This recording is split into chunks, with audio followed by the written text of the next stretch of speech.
교인 묵상 사도행전 1권 두 번째 주 셋째 날입니다. 기도합니다. 하나님 감사합니다. 스토리텔링을 통해 말씀을 좀 더 입체적으로 보려고 합니다. 하나님 우리의 상상력을 활짝 열어주셔서 그때의 모습을 보고 또 지금 우리가 얻어야 할 하나님으로부터 오는 영감을 또 울림을 감동을 얻게 해주세요. 예수님의 이름으로 기도합니다. 아멘. 본문은 사도행전 1장 20절에서 26절입니다. 개역개정과 새번역으로 봅니다. 시편에 기록하였으되 그의 거처를 황폐하게 하시며 거기 거하는 자가 없게 하소서 하였고 또 일렀으되 그의 직분을 타인이 취하게 하소서 하였도다. 이러함으로 요한의 세례로부터 우리 가운데서 올려져 가신 날까지 주 예수께서 우리 가운데 출입하실 때에 항상 우리와 함께 다니던 사람 중에 하나를 세워 우리와 더불어 예수께서 부활하심을 증언할 사람이 되게 하여야 하리라 하거늘 그들이 두 사람을 내세우니 하나는 바사바라고도 하고 별명은 유스도라고 하는 요셉이요 하나는 마띠아라. 그들이 기도하여 이르되 무사람의 마음을 아시는 주여 이 두 사람 중에 누가 주님께 택하신 바 되어 봉사와 및 사도의 직무를 대신할 자인지를 보이시옵소서. 유다는 이 직무를 버리고 제 곳으로 갔나이다 하고 제비 뽑아 마띠아를 얻으니 그가 11사도의 수에 들어가니라. 새번역입니다. 시편에 기록하기를 그의 거처가 폐허가 되게 하시고 그 안에서 사는 사람이 없게 하십시오 하였고 또 말하기를 그의 직분을 다른 사람이 차지하게 해주십시오 하였습니다.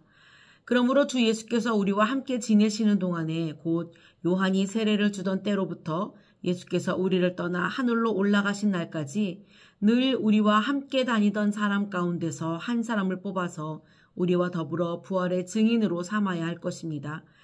그리하여 그들은 바사바라고도 하고 유스도라고도 하는 요셉과 마띠아 두 사람을 앞에 세우고서 기도하여 아뢰었다. 모든 사람의 마음을 다 아시는 주님께서 이 두 사람 가운데서 누구를 뽑아서 이 섬기는 일과 사도직의 직분을 맡게 하실지를 우리에게 보여주십시오. 유다는 이 직분을 버리고 제 곳으로 갔습니다. 제 갈 곳으로 갔습니다. 그리고 그들에게 제비를 뽑게 하니 마띠아가 뽑혀서 11사도와 함께 사도의 수에 들게 되었다. 아멘. 이번 주 암송 구절은 사도행전 1장 22절 말씀 개역개정을 암송합니다. 항상 우리와 함께 다니던 사람 중에 하나를 세워 우리와 더불어 예수께서 부활하심을 증언할 사람이 되게 하여야 하리라 하거늘. 아멘. 셋째 날은 말씀 스토리텔링인데요. 아동부 42페이지부터 아동부 거부터 먼저 합니다. 스토리텔링은 지금 한 번만 하고 아동부 거 질문 보고 그리고 중고등부 거로 진행하도록 하겠습니다. 셋째 날 말씀 스토리텔링 1. 예수님이 승천하신 후 제자들은 마가의 다락방에 모였습니다. 제자들은 감람산에서 예수님의 승천을 바라보며 배웅했습니다. 예수님을 떠나보내고 예수님을 떠나보내고 예루살렘으로 돌아오는 제자들의 발걸음은 무거웠습니다. 한 제자가 또다시 예수님을 볼 수는 없겠지 하고 서운한 듯 말했습니다.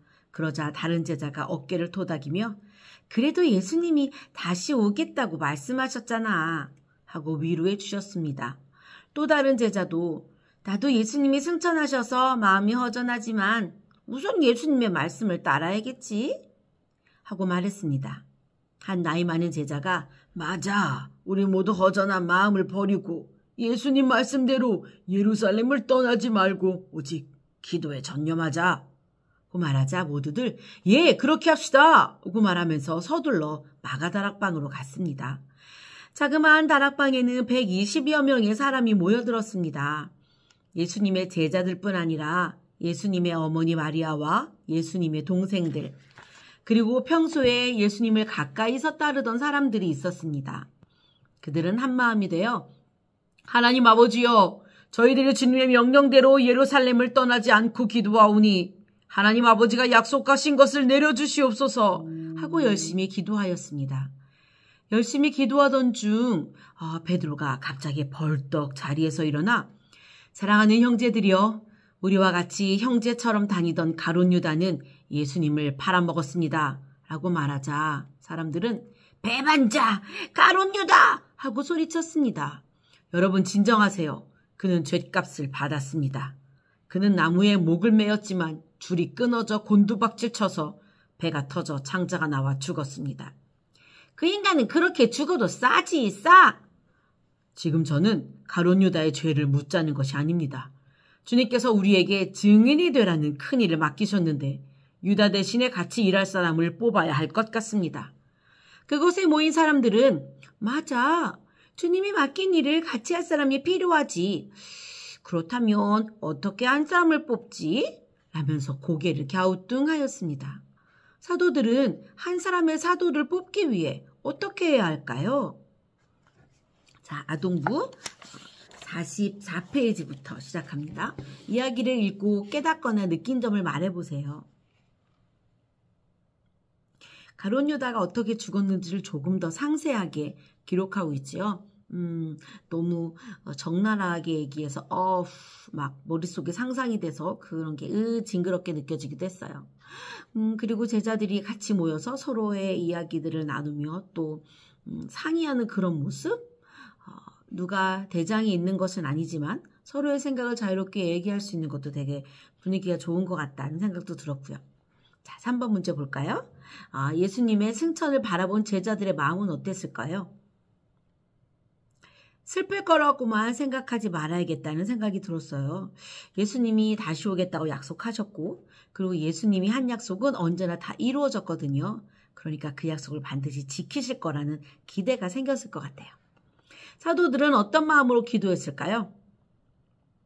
확신에 찬 마음으로 기도했겠죠. 사도들은 가룟 유다에 대해 어떻게 생각하고 있었을까요? 딱하고 불쌍하고 그러나 자기가 그 일을 한 것이니 응당 그러한 대가를 받는 것이 마땅하다 생각했을 것 같아요. 자, 이제 중고등부 거 시작합니다. 53페이지부터입니다. 기본적인 질문 먼저 들어갑니다. 1번, 제자들은 예수님의 승천을 어디에서 바라보았나요? 감람산에서 바라보았습니다. 예수님을 떠나보는 제자들의 발걸음은 어땠을까요? 누구는 무겁고 누구는 예수님이 그리워 발걸음이 떨어지지 않았을 수도 있고 얼른 그 자리를 피하고 싶다는 생각이 들었을 수도 있겠고요. 또 누군가는 소망으로 다시 걷자 이런 생각을 하는 그런 발걸음이 아니었을까 싶네요. 저마다 다 달랐겠죠. 여러분이 그 자리에 있었다면 어땠을까요? 3번입니다. 제자들은 예루살렘 어디에 모였나요? 다락방에 모였어요. 마가의 다락방이라고 알려져 있는 다락방이죠. 자, 4번입니다. 얼마나 많은 사람이 모였죠? 120여 명이 모였다고 기록하고 있습니다. 어떤 사람들이 마가의 다락방에 모여 있었나요? 예수님의 제자, 예수님의 어머니 마리아, 또 동생들, 예수님을 가까이 따르던 사람들. 그러니까 여기 지금 4번에 120여 명이라는 이 120여 명은 아마 남자들 정도만 셌었을 그런 숫자일 가능성도 있어요. 여기에 여자들과 아이들도 있을 수 있겠죠. 이런 인원들은 카운트가 되지 않았을 것 같아요. 또 더 나이가 많으신 분들도 또 카운트 안에 들지 않으니까 어쩌면 한 4배 정도에 되는 인원이 아니었을까 하는 생각도 그냥 해봅니다. 제 생각입니다. 자, 6번입니다. 그들은 모여서 무엇을 했죠? 기도했죠. 7번입니다. 그들은 한마음으로 어떤 기도를 했나요?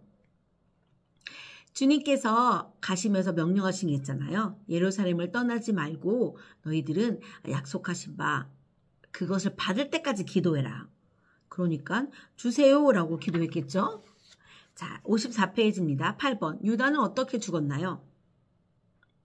목을 맸는데 그 줄이 끊어져서 아래로 곤두박질 쳐져서 창자가 터져 이렇게 밖으로 나와 죽었다고 이렇게 기록하고 있습니다.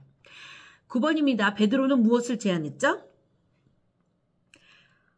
유다의 자리가 비어있는데 그 자리에서 제자로서의 사명을 감당할 사람을 뽑자고 제안했죠. 자, 한 걸음 더 질문입니다. 제자들을 남겨놓고 승천하시는 예수님의 마음은 어떠셨을까요? 걱정이 되셨을 것 같아요. 예전에 예수님이 내가 너희를 이리 가운데 보내는 것 같다. 양을 이리 가운데 보내는 것처럼 그렇게 그렇다 근데 지금은 이들이 이제 기도하고 성령을 받을 거잖아요. 성령을 이들이 받으면 감당해낼 힘과 능력이 이들에게 있단 말이죠. 그리고 성령의 도우심으로 이들이 그 일들을 감당할 것이기 때문에 그렇게 막 덮어놓고 걱정만은 하지 않았을 것 같아요. 2번입니다. 예루살렘으로 향하는 제자들은 어떤 생각을 하고 있었을까요? 잠깐은 흔들릴 수도 있습니다. 그러나 예수님의 부활을 확실하게 봤어요. 정말 우와, 그걸 보고 나니 뭐든지 다 될 것 같은 거죠. 이제 죽은 사람이 살아나 나와 함께하며 그렇게 다시 한번 하나님 나라의 일을 가르쳐 주시는 그거를 다 겪었는데, 그리고 눈앞에서 하늘로 가시면서 네 다시 오마 그러셨는데 그게 정말 찰떡같이 믿어졌기 때문에 기대감을 갖고 있었을 것 같아요. 얼른 전해줘야겠다, 뭐 그런 생각도. 자, 그 당시 예루살렘 분위기는 어땠을까요? 예수님의 부활 소식이 본격적으로 퍼져 들어가진 않아서 뭐 박해가 막 되거나 그러진 않았지만, 예수님의 시체를 저들이 가져갔다가 예수님이 살아났다고 어디선가 뭔가를 하면서 이벤트 같은 식으로 사람들의 확 이목을 끌기 위한 뭔가를 할지도 모르니 아마 감시하거나 또 잔당들을 소탕해야겠다, 뭐 이런 분위기는 있을 수 있습니다. 약간 험악한 분위기도 조성이 되었을 것 같아요. 그러나 그 이후에 있는 정말 막 어마어마한 핍박까지는 아니더라도 말이죠. 그리고 한편으로는 예수님을 그리워하는 사람들이 슬퍼하고 있겠고, 예수님이 그렇게 죽으신 것, 아직 부활의 소식을 못 들은 이들은 실망스럽기도 했겠죠. 이제 우리는 이제 뭐 끝이다, 이제 정말 지옥 같은 삶만 남았다, 이렇게 생각할 수도 있습니다. 4번입니다. 120명이 모인 다락방의 분위기는 어땠을 것 같나요? 저마다 예수님의 이야기를 계속했겠죠. 그리고 서로 격려하고 위로하고 기대하며 기도하니 분위기가 되게 막 좋았을 것 같아요. 5번입니다. 제자들이 전념하여 기도할 수밖에 없는 이유는 뭘까요? 이제 돌아갈 곳이 없어요. 돌아갈 거. 이렇게 부활하신 예수님까지 만나고 또 다시 돌아가서 예전처럼 산다는 것은 그거는 아니죠. 예수님 부활하신 걸 확실히 알았어요. 그러니 물러설 이유가 없어요. 그래서 이들은 정말 돌아갈 곳이 없는 그 깡만 남은 기대와 소망을 가지고 도망갈 곳이 없다는, 도망갈 필요도 없다는 그런 확신으로 이들이 기도할 수밖에 없었죠. 그리고 주실 것, 약속하신 것을 주겠다 한 것을 기다려라 하셨으니 되게 궁금하지 않겠어요? 뭘까? 그러니 기도해야죠. 기도하면 주신댔는데.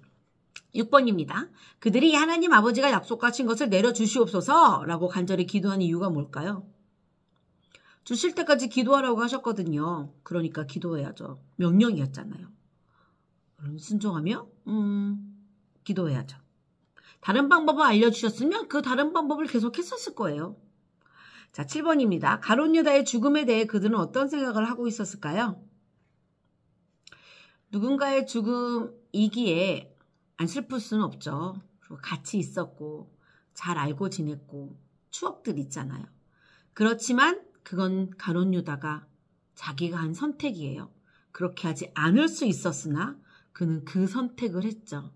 그것에 대해선 어쩔 수 없는, 오히려 가룟 유다 너의 선택은 잘못된 거야 라고 생각하지 않았을까 하는 그런 생각이 들었어요.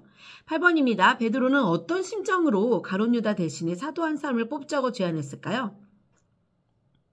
기대가 있었을 것 같아요. 이제 부활하신 예수님도 봤잖아. 전해야지. 자, 한 명이라도 더 우리 힘을 모아야 돼. 이런 거 아니었을까? 그래서 다시 12사도의 그 12이라는 그 숫자를 꽉 채워야죠. 다시 8번인데 오타죠. 9번입니다. 가룟 유다 대신에 사도 한 사람을 뽑자는 베드로의 제안에 다른 사람들의 반응은 어땠을까요? 되게 동의하는 분위기였을 것 같아요. 그래 동의. 자, 그러면 누구를 뽑지? 우리 어떻게 해야 되지? 하고 이들은 뭐 또 기도했겠죠. 아무튼 사람들이 그것에 베드로의 의견에 마음을 하나로 모아주었을 것 같아요. 자, 기도합니다. 하나님 감사합니다. 부활하신 예수님을 만나고 예수님이 다시 하늘로 올라가신 것을 본 것, 이 사건은 정말 대단한 일인데요. 이렇게 함께 있었던 이들이 이제 기도하며 예수님이 약속하신 것을 기다립니다. 그러면서 이들은 제자의 수를 채워갑니다. 어떠한 사람이 그 자리에 앉아 예수 그리스도의 부활의 증인으로 살아갈 것인지 주님께 뽑아달라 물으며 이들은 자신이 할 수 있는 자신이 알고 있는 가장 합리적인 방법, 하나님이 알려주신 방법, 전통적인 방법으로 제자의 수를 채워갑니다. 하나님, 우리도 무언가 일을 하기 전 하나님께 구하게 하시고 그리고 그 일을 내 욕심에 따라 편법이나 또는 거짓의 그런 방법이 아닌 누구나 다 인정할 수 있는 그런 방법으로 그 일들을 해나갈 수 있도록 도와주세요. 예수님의 이름으로 기도합니다. 아멘. 내일 또 뵙겠습니다.